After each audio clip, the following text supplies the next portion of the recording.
И снова всем привет! Сегодня у нас 11 февраля 2023 года. Едем по трассе М5 из Челябинска в сторону Екатеринбурга. И я все по той же теме, где я начал проект по съемке видео различных участков дорог. На данный момент мы Челябинская, Свердловская область снимаем. И, в общем, куда мы не едем, везде снимаем. Вы, ребята, также можете предложить новость у меня ВКонтакте, где тоже есть у вас видео с регистратора, либо еще откуда-то, какого-то участка дороги.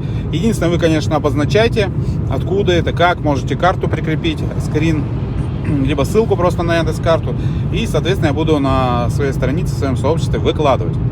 Значит, сегодня тема какая? Вот едем мы по М5, есть дорога через деревни. Багаряк, Щелкун. И с выездом обратно на трассу М5. Эта дорога, конечно, время увеличивает проезда на 40 минут. Но вдруг кому-то надо, например, М5 объехать. Кому-то не нравится по трассе ездить. Хотя трасса сейчас очень хорошая. Все тут замечательно, но все равно некоторые выбирают через деревни, тем более там через озера можно проехать, какие-то магазинчики заехать, что-то себе там приобрести, там плюс фермерские продукты есть, ну, всяко разно, плюс у домиков там бабушки, дедушки продают там летом, например, помидорчики, огурчики, то есть разные причины на это могут быть, а кто-то просто за пивом захотел заехать в Щербаковку, всякое может быть. Вот, собственно, сегодня показываю эту дорогу. И, соответственно, сейчас мы сворачиваем на Щербаковку. Указатель на Щербаковку — это примерно 90 километр от Екатеринбурга и 110 километр от Челябинска. Вот, собственно, указатель. Посмотрим качество дорожки. Там будет меняться у нас Челябинская область на Свердловскую область. Ну и какие населенные пункты мы проедем, какие магазины там будут по пути.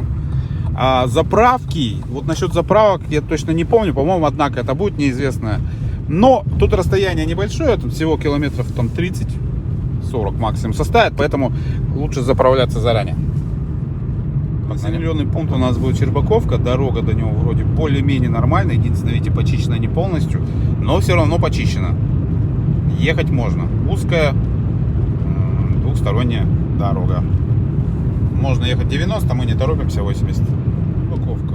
Буквально в 3 километрах после съезда с трассы М5. Это у нас пивной завод виднеется, поэтому если вы здесь поедете, вы своим пассажирам можете купить по бутылочке пива. Ну, а сами глотать слюну и нюхать, пока не убьет. О, смотри, с пакетами, да? Так, опять шашлыки выбегают на дорогу. Ну, потенциально.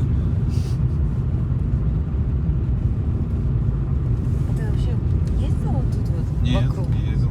Может, я не посмотрю? Ну, не в этот раз. Надо отдельно этим дням всем проехаться, по каждому населенному пункту сделать обзорчик. Вот интересно, я думаю.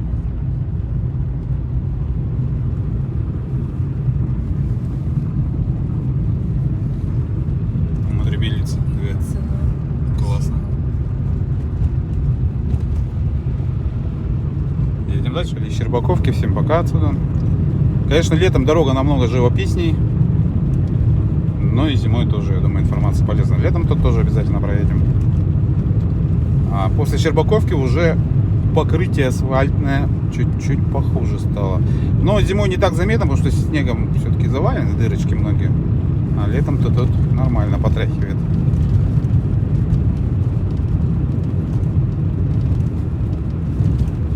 Да, вот сейчас, собственно, уже тоже началось.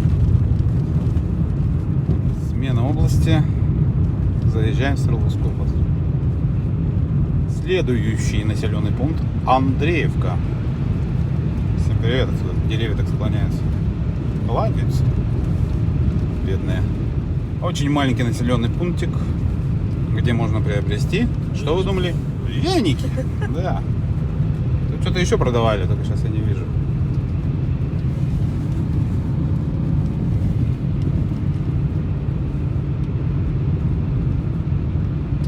В Андреевке асфальтное покрытие уже более-менее нормальное. Единственное, конечно, покачивает, но как таковых дыр нету. То есть угрозы для колес и подвески нет. Присутствует весовой контроль.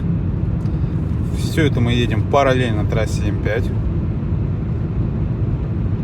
Раньше здесь фуры с нарушением веса объезжали по этой дороге, дорога разрушалась. Сейчас здесь весовой контроль поставили, поэтому, видимо, уже не проехать просто так. Еще одна мельница вдалеке. В общем, там ферма Никольская находится в селе Никольское. Из Никольского всем привет. На этой ферме вы можете приобрести молочку, попить молоко, кефир, йогурт, значит, купить вкусные сыры. И мясная продукция, по-моему, только сырое. Пироженки, сладкое можете купить тоже самодельное. Все достаточно вкусное. Сыры огонь. Особенно Мазда мы пробовали. Потом какие еще? Ну, разные пробовали. Камамбер. Все офигенски.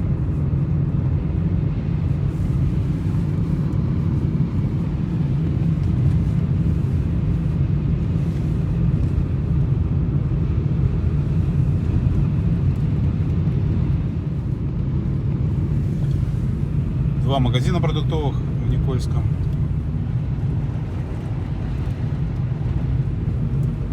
Знаю, что здесь выпекают свежий хлеб. Продают. Время не знаю, когда его привозят, но продают. Ну, горячий хлеб, понятно, что вкусный. Понятно, что вредный, но понятно, что вкусный. Вот. Направо у нас поворот на Новоипатово. Как-то я туда ездил. Здесь на этом водоеме летом лебеди тусуются прям в большом количестве. Вот, а туда, ну, как бы тупиковая дорога у меня есть, в принципе, видео на канале. Но это оно осеннее, по-моему, да, осеннее. Далее у нас будет Щелкун. Главное, видел на здании Баку почему-то написано. Правку, которую я думал, она закрыта здесь, поэтому заправиться здесь будет негде. По крайней мере, я не помню, чтобы они были. Может, где-то в Своротке, в Щелкуне, но сомневаюсь тоже. Заезжаем в Щелкун. Дорога от Никольска до Щелкуна нормальная.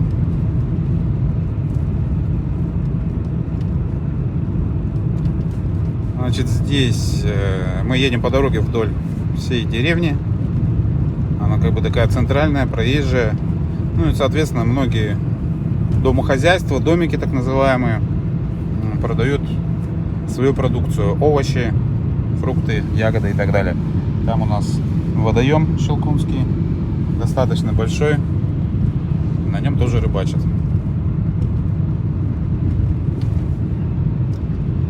Кстати, кто может знает, то тут есть домашние хозяйства, которые продают мясо свое, сыры, кто-то даже делает. Я знаю, что здесь такое имеется, но не как бы не для большой продажи, а в частной из рук в руки, я понимаю.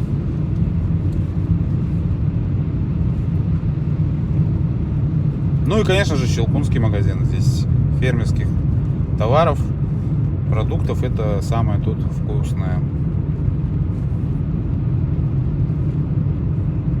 Колбаски вкусные, потом сало, сырое мяско продают нормального качества.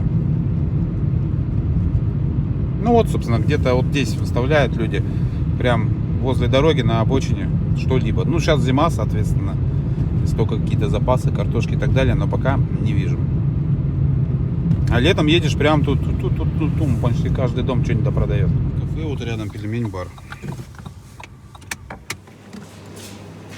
Вот такой, ребят, магазинчик. Заехали в магазинчик, теперь едем дальше.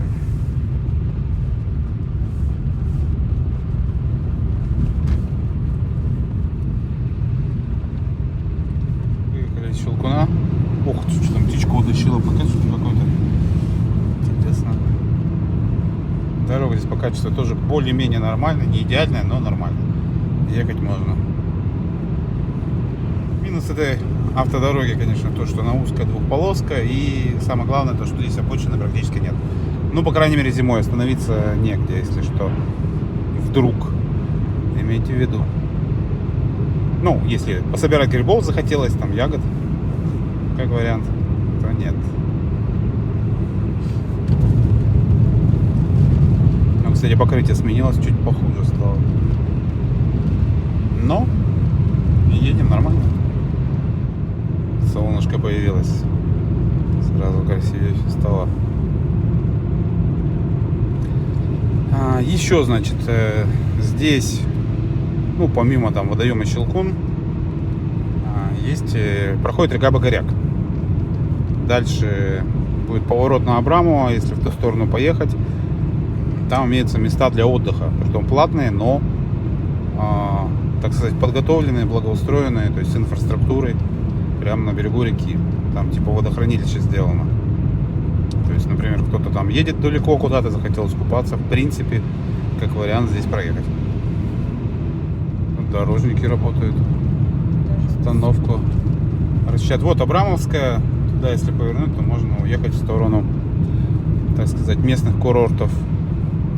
Ой, смотри, тут что-то веники продают. Что-то еще там, какие-то баночки с чем-то, медом, может. То есть тут даже свой бизнес появился. О, как. Леса тут грибные, кстати. Ну, у нас тут повсюду они грибные. Только надо знать, где именно грибы растут в них. Надо иметь в виду, что дорога с большим количеством поворотов. Горочек мало, а вот поворотов много. Ну и практически везде тут обгон запрещен. Это выезд обратно на М5. Если сравнивать по скорости, конечно же, быстрее по М5 ехать. Единственное, мне вот сворот не очень нравится. Видишь, там по главной мчится машина, а ее не видно из-за поворота. Вот так. И, собственно, вот он выезд на М5. Ладно, всем, ребята, огромное спасибо, кто смотрел. Все обсуждения в комментариях. Жду от вас дорог, фоток и так далее. То есть, ну, видео имеется в виду тоже других дорог. Будем расширять наше видеознание, так сказать, видеоматериал. Спасибо, всем пока.